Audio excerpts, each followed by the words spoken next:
Hi, everyone. Welcome to today's podcast of the Stavro Method, an holistic approach to optimal health and wellness. Today, I have the pleasure of interviewing Lynne Wadsworth. Here's some info on Lynne for those of you that don't know her.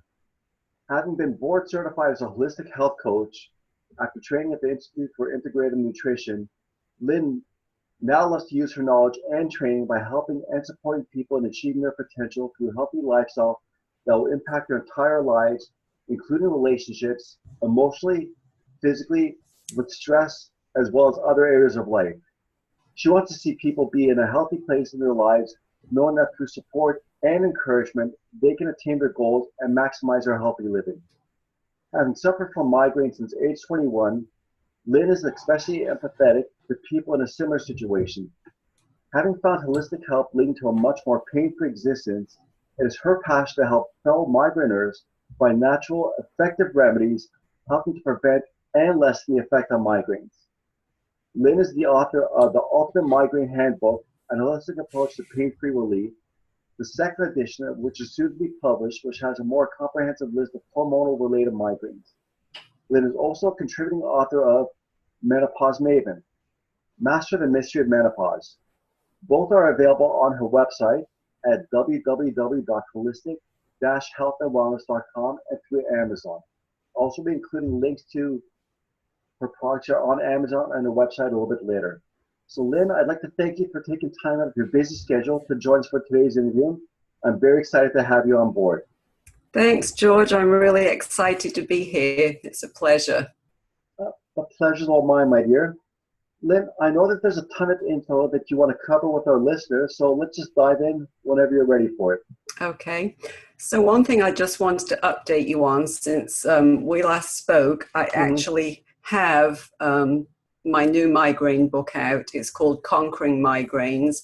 And this one is a little different because it has a bunch of migraine safe recipes for people to use. So for many of us, we have different triggers, and many of them are foods. So I did the more comprehensive edition, and it's also on my website and available on Amazon. And through Amazon, you can get the printed copy as well as the one for your tablets.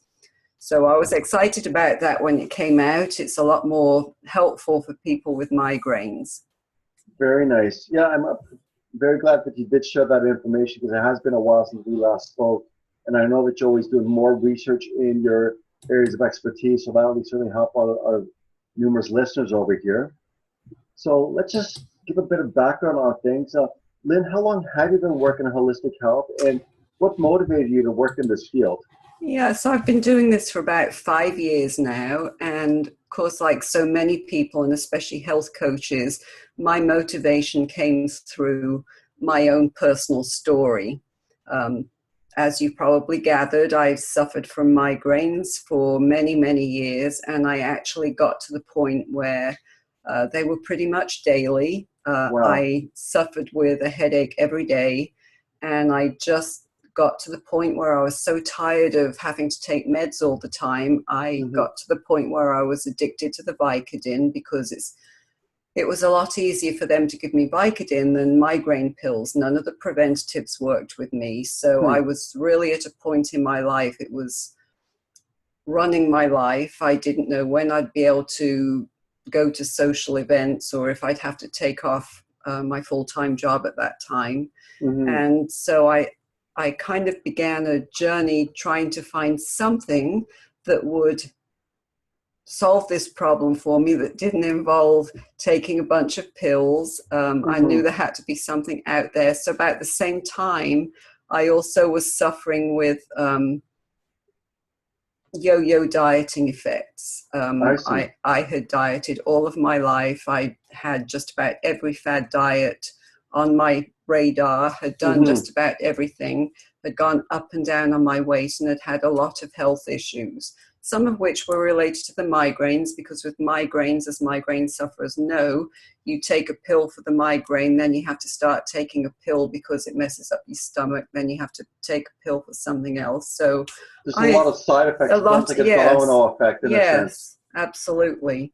So I started looking into some kind of more natural approach, and I found the Institute for Integrative Nutrition, which is based in New York, and I went to college there. So it just was a turning point for me. It was about that same time I was going through a program with our local hospital that was holistic, to get off my migraine meds and to get into a more holistic way of dealing with them. So by the time I'd finished college, I was armed with so much more information than I had before, and it motivated me to want to help people that were suffering like me, not just with migraines, but in, you know, even with weight loss. The way that we do the fad dieting then leads to more health issues because it's just not healthy for us. Correct. And we want to make sure it's like it's a lifelong plan that people can follow, rather than just a short-term thing. Like, you maybe got a wedding coming up in a month and they want to look well for it. Right. But like, but doesn't necessarily mean that they're going to be feeling well, or it's something they can be staying with either. Absolutely. And that was the same position I found myself in. You know, I'm a lifetime member actually of Weight Watchers. I did that for many years. I tried just about everything. If I was going away, let's just do something as a quick fix. I did the diet pills. Everything I did, I just put the weight back on over time. And not only that, but more weight joined it. So it's a vicious cycle when you're trying a lot of these plans. As you say, it's not changing your lifestyle. It's not changing the way you think about food. It's just solving an immediate problem. Well, you know, and I find that, like, you know, a lot of people that do go into the health field, they do have personal stories that they are sharing with others, much like yourself. Because you could read about migraines, but it's not the same thing as actually suffering from it on a daily basis. And fortunately, I've only had, you know, maybe a handful in my entire life, and that was a handful too many. And I'm just thinking, what's it like when you're dealing with that on a day-to-day basis, and it just affects our quality of life? And it's like, okay, maybe the start of something, figure, okay, is it going to go full blown, or is it going to stay like, you know, a milder version of itself? If it does go full blown, how's it going to impact the rest of the day? Is there something that's triggering it? And a lot of times people don't know those trigger type of, say, foods or environments or anything like that. It just, you know, it just comes out of nowhere. Yeah, it's really a sad place to be. And unfortunately, what I find a lot with migraine sufferers, which I totally understand, is that they look at the short-term picture. So they have a migraine, they want to get quick relief, which I totally understand. They're very painful.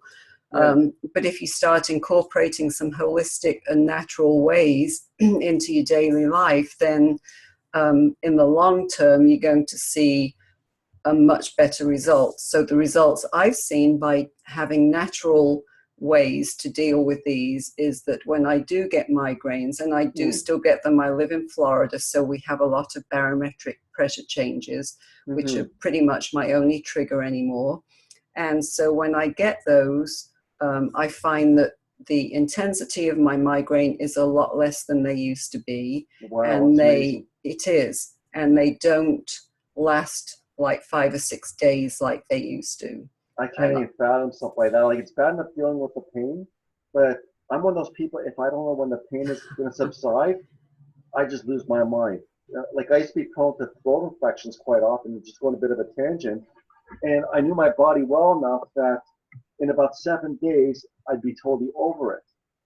So I'd be seeing my GP, and he says most people that have that kind of inflammation would be clutching their throat, and I just go in there and just talk the way that I normally do. I said, well, doc, I've been dealing with this on a regular basis for a number of years.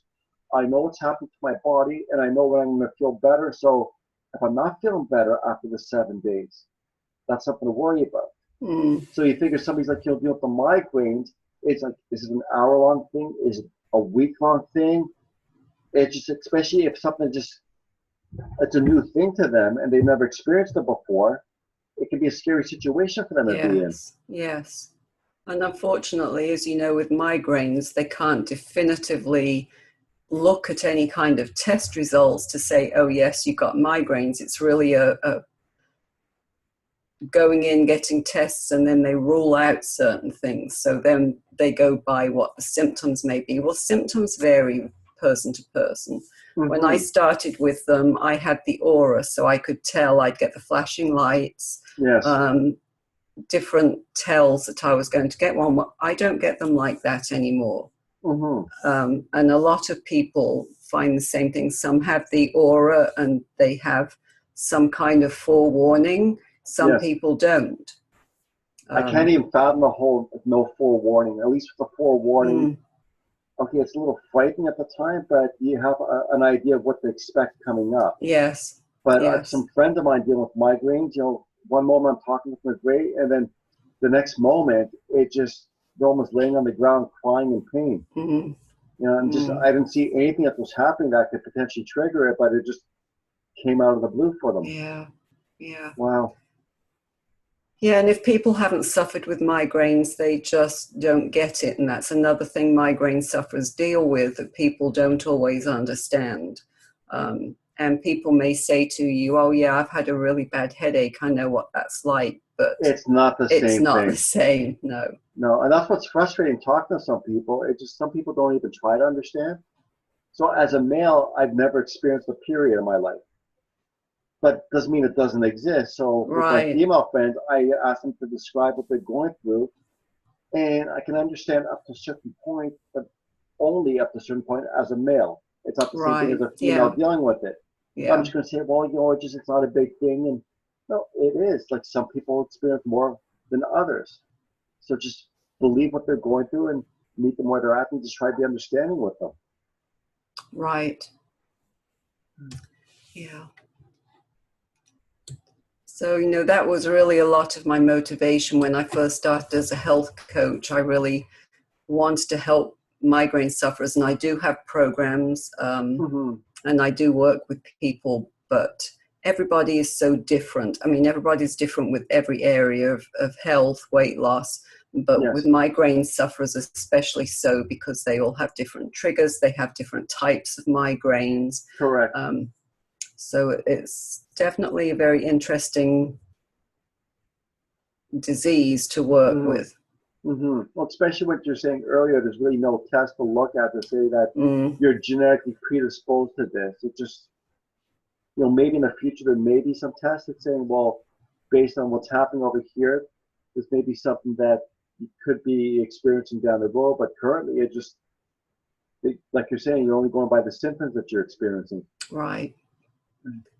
Right, and then for young kids, of course, my niece's daughter started when she was maybe 8, Wow. and she didn't have head pain, she was No. having stomach pains, and so Hmm. it took them a long time. And because I've researched all of this, Yes. for many young children, they do have abdominal migraines, but they're very, very hard to diagnose. So she would be going home from school sick, Mm-hmm. and they couldn't figure out what was wrong with her. And my niece would get calls from the school that, Hannah's sick again, you need to come and get her. And it was Yes. frustrating for them because they could never figure out what it was.